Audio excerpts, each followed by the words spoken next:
ভাই রে ভাই, হামাস্টারে যা শুরু করছে ইউটিউবাররা, দেখা আর কি বলবো। ডেলি চিপে 5 মিলিয়ন কইরা। তাহলে হিসেব করেন, যদি ডেলি চিপে 5 মিলিয়ন করে হয় আর প্রত্যেক টোকেনের দাম যদি 0.08 সেন্ট করে হয়, মানে বাংলাদেশি টাকায় প্রায় 9 টাকা মতো, তাইলে পারে প্রত্যেক ডেলি কম্বোর উপর থেকে আপনি কয় টাকা করে পাইতে চলতেছেন দেখেন। এইটার একটা হিসাব দিই, আপনি এইটা দেখলে পারে আপনার মাথা ঘুরবো।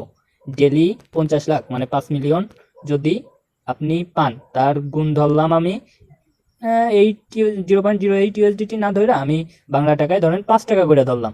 5 টাকা করে যদি হয় ভাই, একক দশক শতক হাজার অযুত লক্ষ নিযুত কোটি, ভাই 2,50,00,000 টাকা। 2,50,00,000 টাকা রে ভাই, এটা এটা আমার কিছু বলার ভাষা নাই। সো মাস্টারে যারা কাজ করতেছেন, যাই করতেছেন আপনারাই বুঝেন। অ্যান্ড 26 তারিখ আসুক, দেখা যাক ইনশাল্লাহ কি হইব। ভাই 26 তারিখ আসা পর্যন্ত আমরা সবাই নিজেকে কোটিপতির একটা ভাবে দেখতে চাই। আমরা সবাই ভাববো যে আমরা এখন কোটিপতি, নো টেনশন। 26 তারিখ আগ পর্যন্ত যত জায়গা চাপা মারা যায় ভাই, মারার তালে থাকেন।